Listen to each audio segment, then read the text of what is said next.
4월 8일 새벽 예배 함께 하시는 모든 성도님들 환영합니다. 이 시간 함께 보실 말씀은 출애굽기 2장 1절부터 10절까지의 말씀입니다. 제가 봉독하도록 하겠습니다.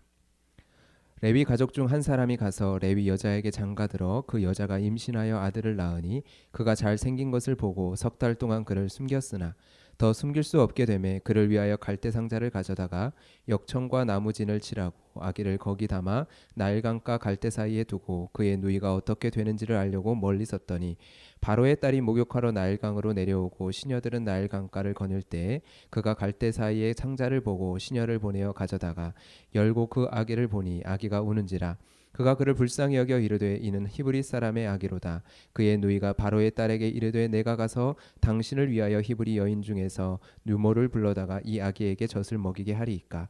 바로의 딸이 그에게 이르되 가라 하매 그 소녀가 가서 그 아기의 어머니를 불러오니 바로의 딸이 그에게 이르되 이 아기를 데려다가 나를 위하여 젖을 먹이라. 내가 그 삭슬 주리라. 여인이 아기를 데려다가 젖을 먹이더니 그 아기가 자라매 바로의 딸에게로 데려가니 그가 그의 아들이 되니라. 그가 그의 이름을 모세라 하여 이르되 이는 내가 그를 물에서 건져내었음이라 하였더라. 아멘. 여러분 오늘 본문은 매우 재미있는 본문입니다. 오늘 본문을 읽다 보면 수많은 질문들을 던지게 되어집니다. 무슨 의도로 아기를 갈대 상자 나일강과 갈대 사이에 두었을까? 왜 누이는 이 상자를 놓고 나서 보고 있었을까? 어떠한 의도였을까? 무슨 생각이었을까? 모세의 어머니와 누나는 어떠한 전략을 가지고 계획적으로 이러한 일들을 진행하고 있는 것일까? 어떠한 희망을 가지고 나일강에 놓아둔 것일까? 누군가에게 발견이 되어도 죽고 발견이 되지 않아도 죽는데 어떠한 의도를 가지고 행한 것일까? 그때 바로의 공주가 목욕을 하기 위해 나왔는데 이것을 미리 알고 계획했을까? 바로의 공주가 발견하면 죽지 않을 것을 알았을까? 등등. 여러분 이러한 질문들이 떠오르는 것은 본문의 충분한 상황과 배경을 설명하고 있지 않기 때문입니다. 소설이나 역사책이라고 한다면 한 인물을 기록을 하면서 한 인물들의 행동을 기록을 하면서 충분한 그 행동의 이유들을 설명을 할 것입니다.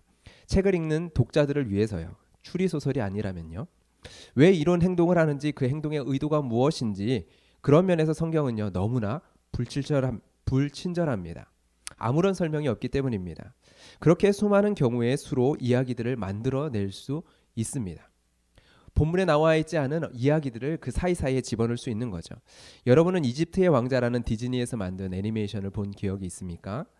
전체를 보지 못했더라도 요게벳의 노래라는 찬양을 통해서 짧은 영상으로 만들어진 이집트의 왕자라는 애니메이션을 본 기억이 있을 것 같습니다. 거기에 보면 요게벳은 모세를 갈대 상자에 넣어 나일강에 띄우게 되는데 그 다음 장면이 압권입니다. 찬양의 가사의 후렴구가 이런데요. 하나님 그 손에 너의 삶을 맡긴다. 너의 삶의 참주인 너를 이끄시는 주 하나님 그 손에 너의 삶을 드린다. 이러한 감동 있는 믿음의 고백의 그 가사가 나오는데 거기에 나오는 장면을 보면 영상의 장면은 모세가 담겨져 있는 그 바구니가 나일강을 따라 이리저리 떠내려가는데 그 가운데서 안전하게 애굽의 공주가 목욕하고 있는 장소까지 떠내려가고 있는 모습으로 그리고 있습니다. 이 장면은요 가사와 참 잘 어울려집니다. 그런데 여러분 성경은 뭐라고 기록을 하고 있습니까? 매우 단조롭게 기록을 하고 있죠. 3절에 아기를 거기 담아 나일강과 갈대 사이에 두고 그의 누이가 어떻게 되는지 알려고 멀리 섰더니 여러분 나일강의 갈대숲이 어떠한지 궁금하시면 인터넷으로 검색하면 쉽게 찾아서 볼 수 있습니다. 우리나라에 있는 갈대밭과 같이 빼곡히 높은 갈대들이 물가에 가득 자라고 있는 모습의 사진을 쉽게 찾아볼 수 있을 것입니다. 여러분 성경은 나일강의 물결에 상자를 떠나보낸 것이 아니라고 기록을 하죠. 갈대 사이에 두었다라고 말하고 있습니다. 고정된 자리에 둔 것입니다. 이처럼 성경이 충분한 설명들을 하고 있지 않기 때문에 우리는 이 사건이 어떠한 사건인지 그림을 그릴 때 다이나믹하게 상상할 수 있는 여지들이 너무나도 많습니다. 분명 방금의 이야기는 성경이 명확하게 이야기하고 있기 때문에 우리는 이렇게 정리를 할 수 있지만요. 그런데 이 본문에서 우리가 집중해야 할 것과 집중하지 말아야 할 것이 분명히 있습니다. 첫 번째로 집중하지 말아야 할 것, 그것은 각 개인별의 인물입니다. 성경에는 모세의 아버지, 어머니, 누나, 바로의 공주, 그리고 모세 이렇게 5명의 인물이 등장을 합니다. 그런데 재미있는 것은 성경은 일부러 등장인물의 이름을 언급하지 않습니다. 출애굽기의 저자는 전통적으로 모세라고 말하는데요. 그 모세는 자신의 아버지, 어머니, 누이의 이름을 생략을 합니다. 출애굽기 6장 20절에 보면 모세의 아버지는 아므람이요 모세의 어머니는 요게벳이라고 밝히고 있습니다. 그리고 모세의 누나의 이름 미리암은 성경에 많이 등장하죠. 그런데 의도적으로 2장에서는 등장인물들의 이름을 생략합니다. 오직 등장하는 인물의 이름은 마지막에 10절 모세 한 사람입니다. 그 의미를 설명하기 위해서 물에서 건져낸 자. 여러분 이유가 무엇일까요? 각 인물 그리고 그 인물의 행동 뒷면의 이야기에 관심을 가지지 말라는 것입니다. 요게벳과 모세의 누나 미리암이 모세를 살리기 위해 어떠한 계획을 가졌을 수 있고 어떠한 어느 정도의 의도를 가지고 행동했을 수도 있습니다. 얼마나의 가능성을 가지고 행동을 했는지 얼마만큼의 생각을 가지고 행동했는지 알 수 없어. 그러나 만약 그렇더라도요. 어떠한 전략을 가지고 행동했었더라도요. 성경은 이를 기록하지 않습니다.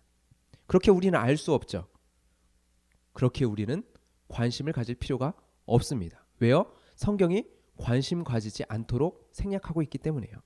영화로 만들 때는 여러 가지 영화적인 요소로 집어넣어서 재구성할 수 있는 여지들이 있지만 성경을 읽을 때는 하나님께서 저자를 통해서 성경을 기록하게 하신 의도, 그 의도에 머물러야 합니다. 우리는 어떻게 바로의 공주가 히브리 아기라는 것을 알면서도 그를 죽이지 않았는지 알 수가 없습니다. 본문을 통해서는 알 수 있는 것이 없습니다. 자신의 아버지 바로의 명으로 히브리 남자아이는 태어나거든 나일강에 던지라라는 명령이 떨어져 있습니다. 그런데 그의 딸, 정작 바로의 딸인 공주는요 나일강 위에서 이 명령과 정면으로 대치되는 행동을 하고 있습니다. 그 이유는 정확히 알 수 없습니다. 그리고 어떻게 히브리 아기가 공주의 아들로 입양될 수 있었는지도 정확하게 알 수 없습니다. 궁금하기는 하지만 우리가 정확하게 알 수 없는 것들을 다 제거하고 난다면 이름이 가려져 있는 인물들에게서 멀리 떨어져서 이 사건을 바라본다면 여러분 어떨까요? 히브리서에서는 요게벳의 행동을 믿음이다라고 정의를 하고 있습니다. 그러나 오늘 본문에서만큼은 믿음으로 볼 수 있는 여지들을 만들지 않습니다. 단지 수많은 우연과 우연의 연속으로 이어져서 일어나는 어떠한 사건으로 보여집니다. 너무나 개연성이 없어서요. 만약 이것을 소설로 읽는다면 황당함마저 느껴질 것입니다. 여러분 개연성이 없는 영화들을 본 기억이 나나요? 여기에서 여기로 이야기가 맥락 없이 뛰어넘겨지는. 여러분 갈대 상자에 아기를 담아 나일강에 놓아둔다. 우연히 공주가 목욕을 하러 나온다. 시녀가 아닌 공주가 먼저 발견한다. 그리고 그것을 가져오라고 한다. 그리고 열어볼 때 아기가 운다. 우는 아기를 보면서 다름 아닌 애굽의 공주가 불쌍히 여긴다. 히브리 아기를. 이 모습을 보고 누나가 달려가 유모를 구해올 것을 이야기한다. 그리고 이것을 공주가 허락한다. 모세의 친어머니가 직접 돈을 받고 아기를 기른다. 이 아기가 공주의 아들이 된다. 여러분 이러한 일이 벌어질 수 있는 확률이 얼마나 될까요? 그런데 여러분 우연히 연속되는 일들이 쌓여져서 이러한 사건이 벌어집니다. 여러분 우연이 연속되는 일들, 그 쌓여지는 일들이 쌓일수록 우연처럼 보이는 그 일 뒤에 드러나는 것이 있습니다. 우연처럼 보이는 일 뒤에서 그 일을 주관하고 계시는 초월자.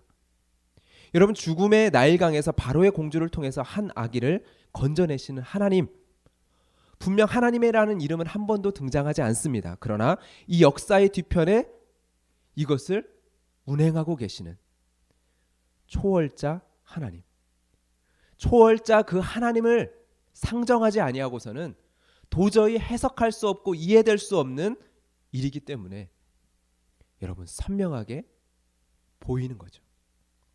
왜 이 아이만 이렇게 살 수 있었을까요? 엄마의 믿음이 좋아서, 미리암이 지혜로워서, 모세 이외의 다른 아이들이 많은 아이들은 죽었을 것입니다. 그 아이들의 부모는 믿음이 없어서 죽었을까요? 모세의 부모는 믿음이 좋아서 살 수 있었을까요? 여러분 우리의 삶을 돌아보면 어떠합니까? 지금 내가 살아가고 있는 지금의 모습 어떻게 가능했나요? 우연과 우연의 연속이지 않았습니까? 수많은 선택지가 있었습니다. 수많은 만남이 있었고 수많은 사건들이 있었습니다. 나의 인생의 모습이 그려지게 될 상상할 수 없을 정도로 많은 경우의 수들이 있었습니다. 여러분, 세상의 사람들도 신을 믿지 않은 사람조차도 자신의 인생을 돌아보면서 회상하면서 이렇게 이야기합니다. 나는 운이 좋았다라고요.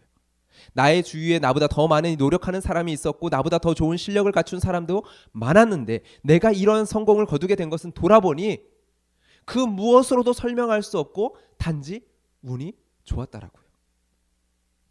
여러분, 믿음의 성도들은요, 이것을 운이라고 이야기하지 않죠. 하나님의 인도하심, 하나님의 이끄심이라고 고백을 합니다. 우리가 건져냄을 받은 것, 죽음의 물에서 건져냄을 받은 것, 하나님의 아들의 양자의 신분을 얻게 된 것, 어떻게 내가 하나님의 선택하심을 받았는지, 어떻게 내가 하나님의 은혜를 입게 되었는지, 우리는 이에 대해서 자신의 기쁘신 뜻대로 선택하시고 하나님의 기쁘신 뜻대로 창세전에 우리를 예정하시는 하나님이 계시다라는 고백 외에는 다른 어떠한 대답도 할 수 없습니다. 여러분은 오늘 우리의 인생, 나의 인생을 돌아보면 어떠한 생각이 드십니까? 여러분, 오늘 이 시간에 이 말씀 앞에서 오늘 이 시간 이 예배 가운데 우리의 인생을 돌아보는 시간을 한번 가져보길 원합니다. 얼마나 많은 우연과 우연의 연속으로 지금의 자리까지 오게 되었는지를 돌아보길 원합니다. 설령 하나님의 이름이 보이지 않더라도 우리는요, 우리의 삶을 잔잔히 돌아볼 때 이 고백을 할 수밖에 없을 것입니다. 이 모든 것이 하나님의 은혜였다. 나의 다 된 것은 주의 은혜였다. 하나님 외에는, 하나님의 이름 외에는 절대 내 삶을 설명할 수 있는 근거가 없다. 여러분, 이것을 날마다 기억하는 것, 그리고 역사 뒤편에, 나의 삶의 역사 뒤편에 계신 그 하나님을 깨닫는 것, 이것이 무엇일까요? 이것이 믿음입니다. 우리의 믿음이 어떠한 결과를 만들어내는 것이 아니라 보이지 않을지라도 내 삶의 뒤에 살아서 주관하시는 그 하나님을 보는 것, 내 삶의 뒤에서 내 인생의 그 결과를 만들어내고 계시는 하나님을 보는 것, 그것이 바로 믿음입니다. 내 삶의 뒤에 계시는 보이지 않는 그 하나님을 볼 수 있는 그 믿음을 오늘 이 시간 우리에게 달라고 기도합시다. 그리고 그 믿음으로 오늘을 살아갈 수 있도록 기도합시다. 그리고 그 믿음으로 오늘의 삶을 하나님께 맡기며 이 시간 기도합시다. 이 시간 같이 함께 그 믿음으로 이 시간 기도하며 나가도록 하겠습니다. 살아계신 하나님 아버지, 감사합니다. 오늘도 살아 역사하신 하나님, 주님을 향한 믿음으로 하나님 이 시간 나아갈 수 있기를 원합니다. 내 인생을 돌아볼 때, 하나님 내 삶을 돌아볼 때, 하나님 우연으로 내 지금의 현재의 자리까지 온 모습들을 바라봅니다. 절대 하나님을 외에는 어떠한 것으로도 설명할 수 없는 나의 인생의 모습들을 돌아봅니다. 하나님 아버지, 오늘 말씀을 통하여서 이 모세를 건져내신 하나님의 손길을 바라보면서 하나님, 나의 인생 속에 나를 건져내신 하나님을 믿음의 눈으로 바라보게 하여 주시고, 오늘 나의 삶의 현장 속에서 하나님, 나의 역사 뒤편에서 나를 여전히 건져내신 그 하나님의 손이 나를 붙들고 계심을 믿음으로 바라보며 그 믿음 안에서 살아갈 수 있는 우리의 삶이 되게 하여 주시옵소서. 그 믿음으로 나의 삶을 간구하고 주님 앞에 아뢰며 주님 앞에 기도하며 하나님의 도우심을 구하며 하나님을 의지하며 나아갈 수 있는 우리의 삶이 될 수 있게 하여 주시옵소서. 그 믿음을 하나님 이 시간 예배하는 주의 모든 성도들 가운데 허락하여 주시옵소서. 감사하며 예수 그리스도의 이름으로 기도드렸습니다. 아멘. 그 믿음으로 이 시간 계속적으로 기도와 간구를 주님 앞에 아뢰며 모든 염려를 주님 앞에 맡겨드리며 기도하는 기도의 시간이 되기를 소망합니다. 함께 기도하겠습니다.